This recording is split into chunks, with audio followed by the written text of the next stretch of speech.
I am so excited to finally be able to talk to you all about Parental Control, my new book, and give you the behind the scenes of what you really need to know and what you actually need to do to keep your kids safer online and have a balanced relationship with tech. Let's get into it.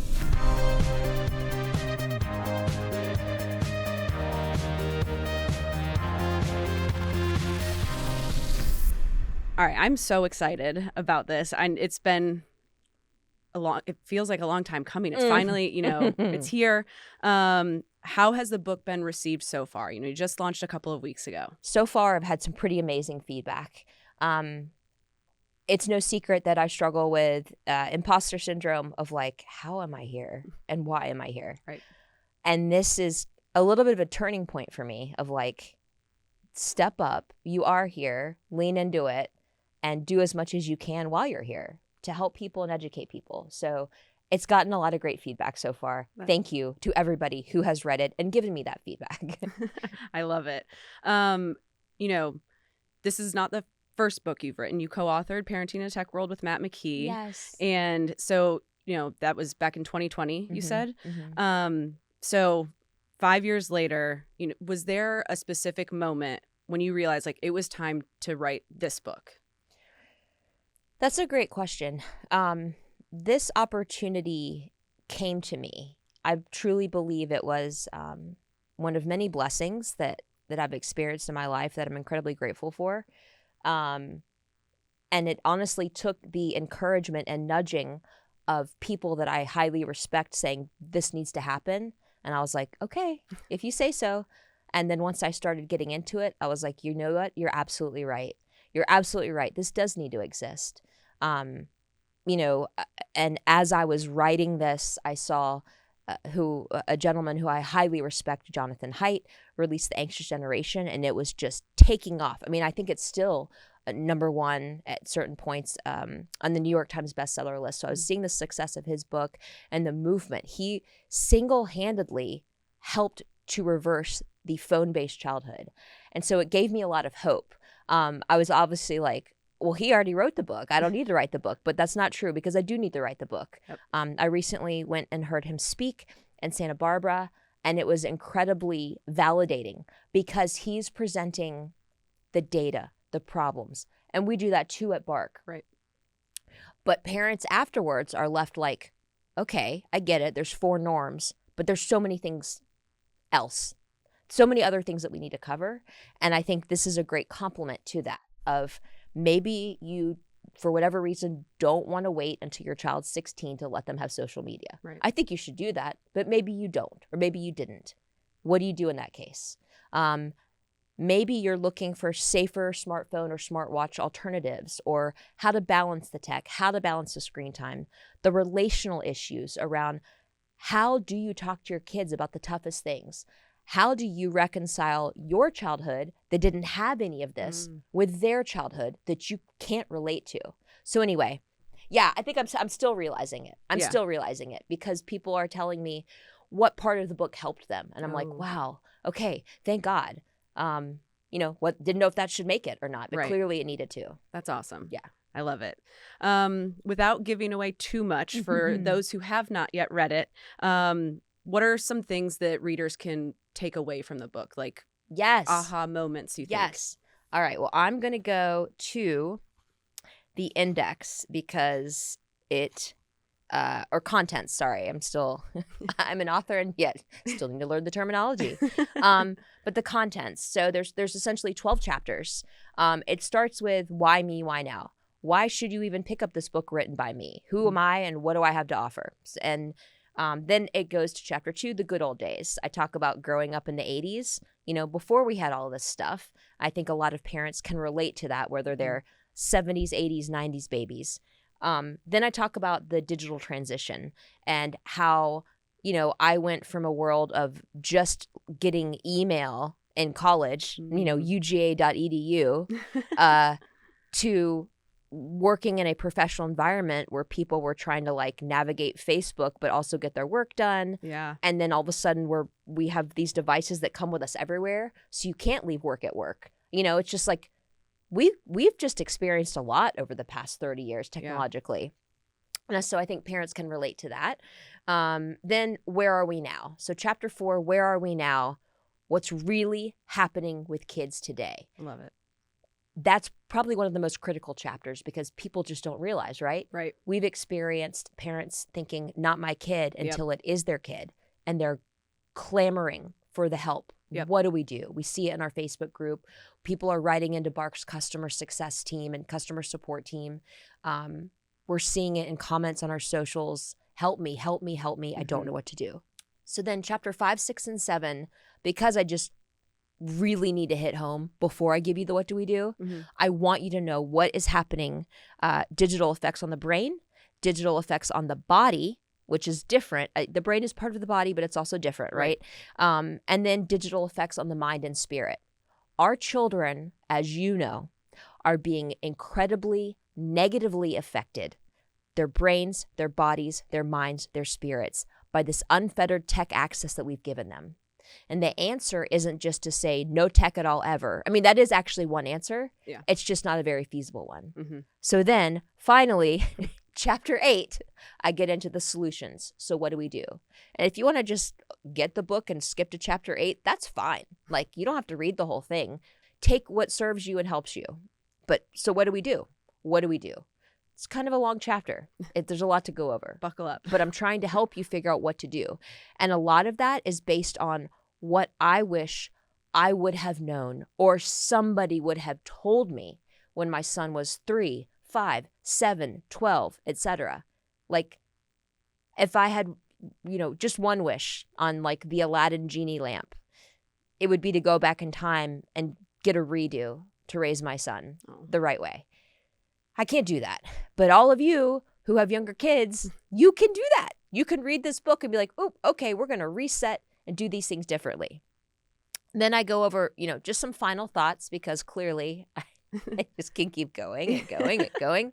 Then I go over Q&A. We have so many questions that we get over and over again. Yes. So let me give you those answers. I right? love that. Then this is one of my favorite chapters, and shout out to Haley Zapel at Bark, who has really done a lot of this research. It's the glossary, emoji, and acronym translator. Love it. So at Bark, on our Bark blog in particular, we have so many posts.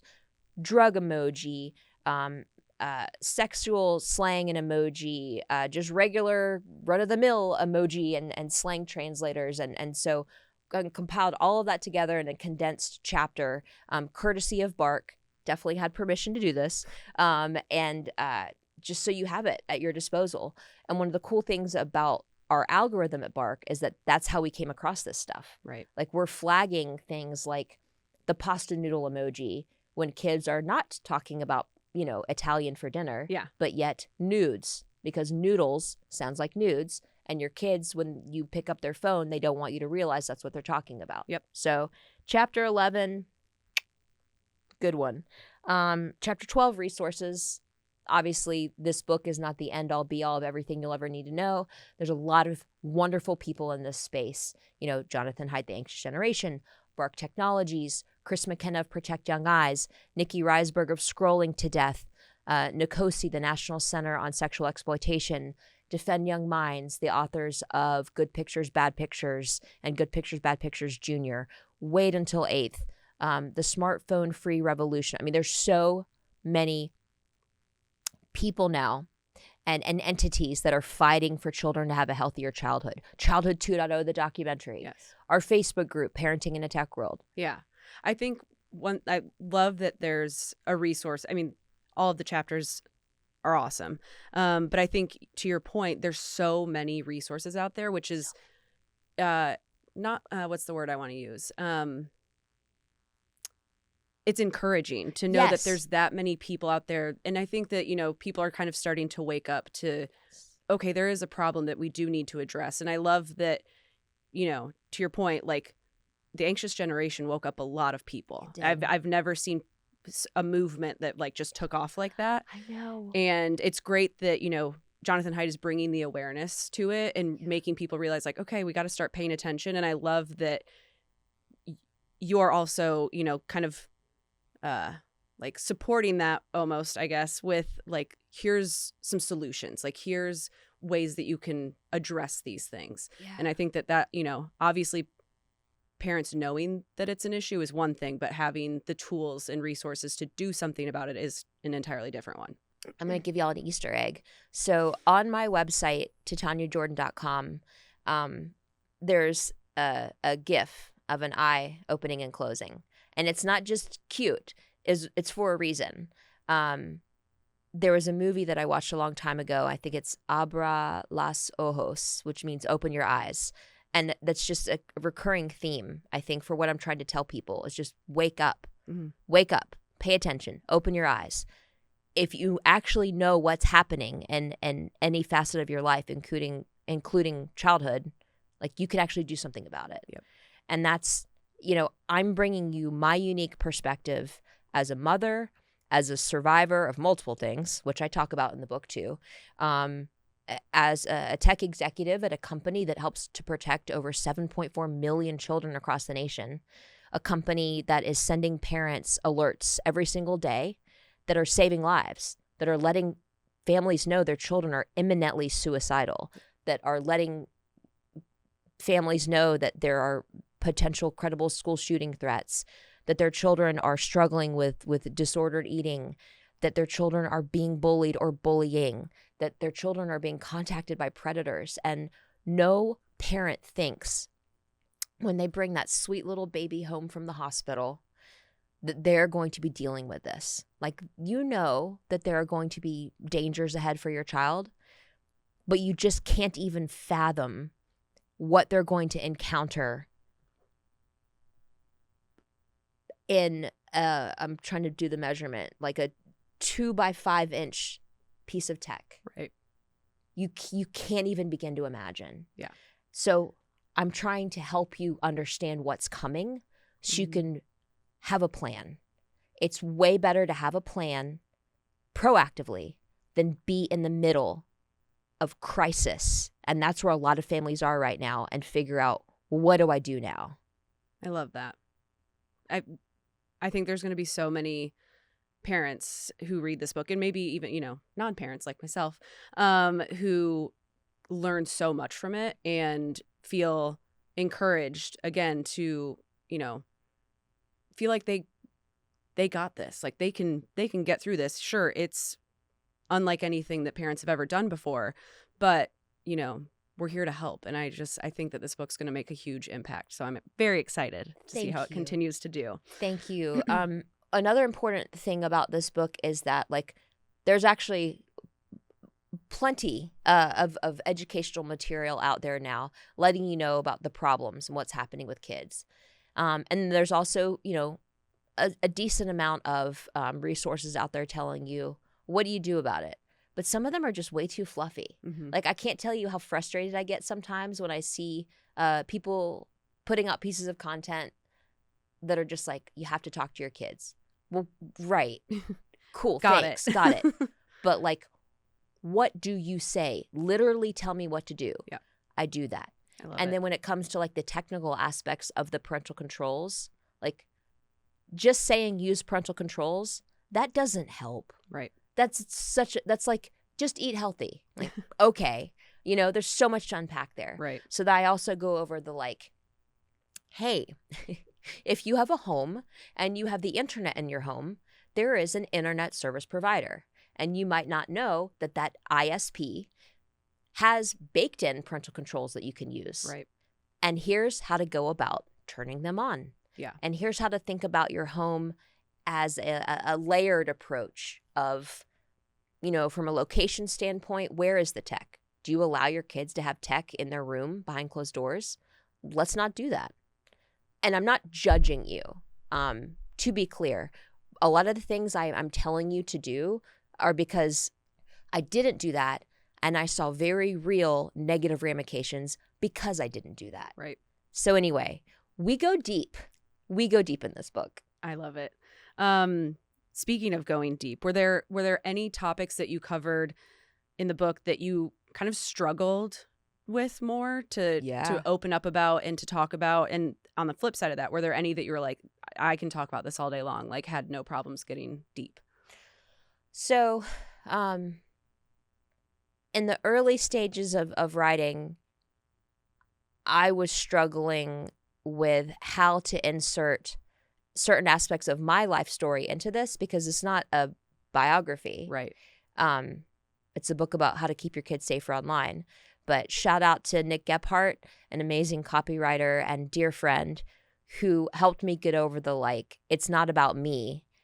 And he was like, well, it is a little bit about you. Let's put this, and this of you in here to help people understand why you're so passionate or your framework for this.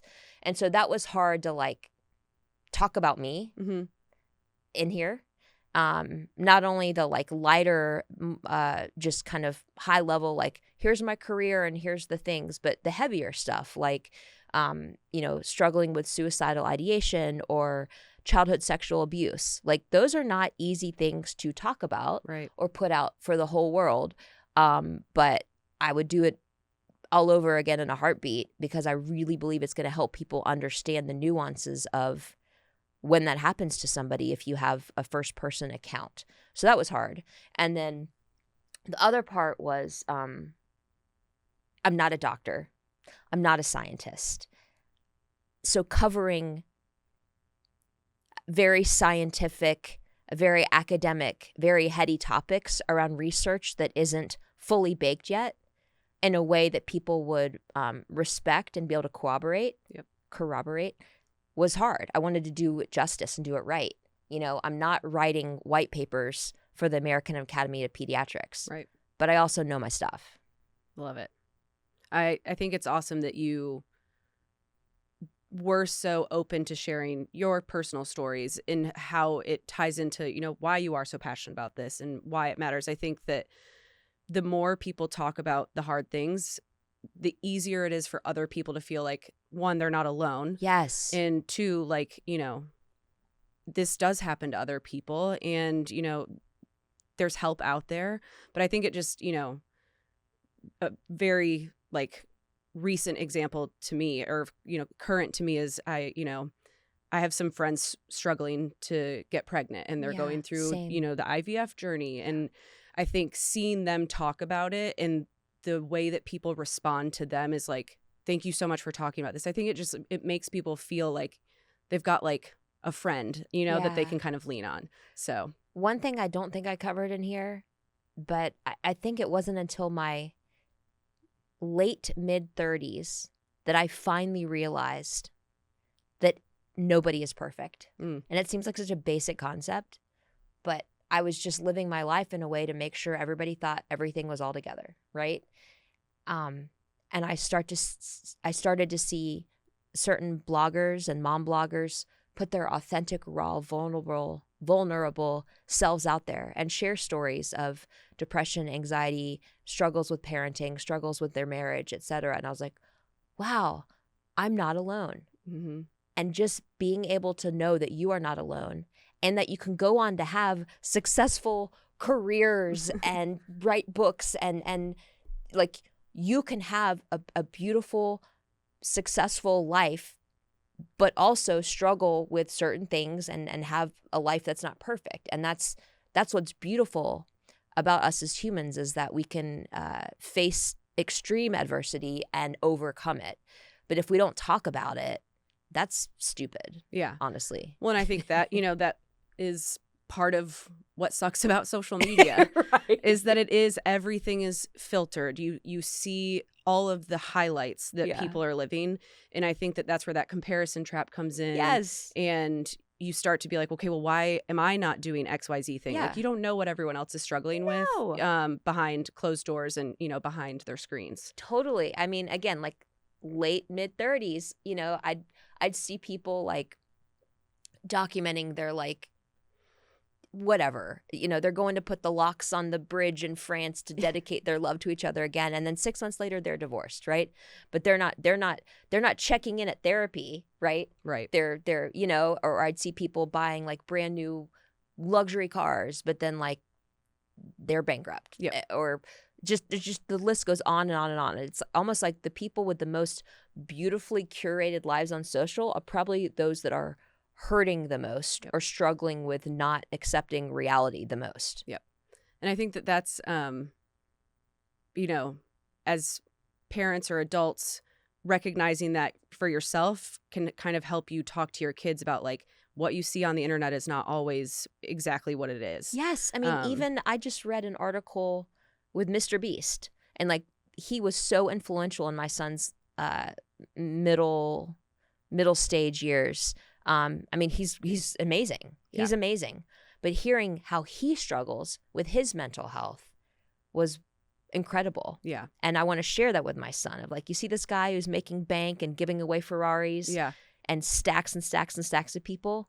He's also trying to figure out his place in the world. Yep. And that's what we need more of. 100%. Writing a book is a huge accomplishment, like massive. I can't imagine doing it. But what are you most proud of, like about the experience, the book itself, the journey? Sorry. I'm like, I don't know if I'm going to laugh or cry. I am most proud that this book shipped in the day that we told everybody it was going to ship. Because huge. I was on the struggle bus, man. Like a lot of hard things going on in my personal life. And the perfection paralysis. Like, ugh, you know, and like, God bless my sweet, sweet editor and publisher and all the people that were like, hey, just wondering when this is going to ship. You know, we're about 7 days behind. And I'm just like, ooh. You know, I'll get there, I promise. It's going to happen. I'm so grateful for their patience and persistence with me, and apologetic for the stress I perhaps put on them of like, you know, if she doesn't send this by this time, like it's not going to be live when we told everybody it was going to be. So that's what I'm most proud of, is that this book was able to ship to people on the day we told them. I love it. That's huge. Yeah. Very important. Whew. Yes. Anything else about the book that you want to share, or any any other reflections that you have on the book and the process that could help parents? That could help parents? Just read it and tell me what you think. Is there something missing? Is there something that you wish I would have covered? Because you know what? I'll go deep and surface it to you. My contact information is in the back of the book. I literally give you a way to contact me. So like, please do that. I want to hear from you. I want to know what you think. I want to know, right here about the author. Boom, TitaniaJordan.com.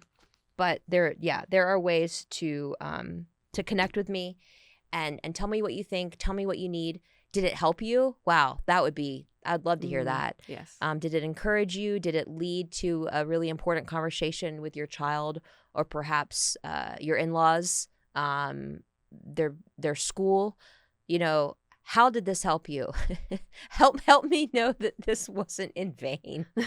I'm kidding, kind of.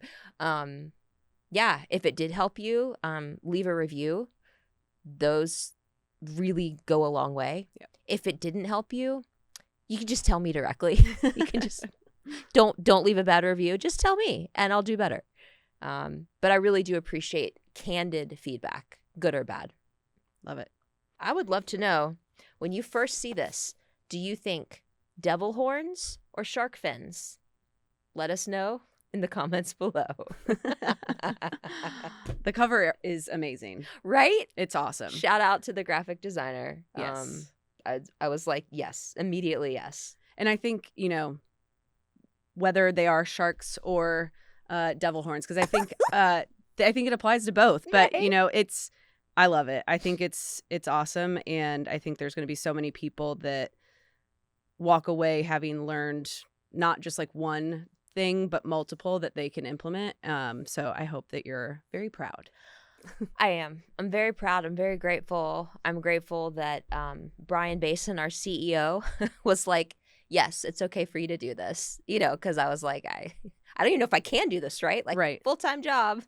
But he was like, yes. And that just speaks to how amazing of a human he is, and a CEO he is, and a dad he is. Like, none of us would be here right now, today, if it weren't for Brian Basin. So shout out to you, Brian.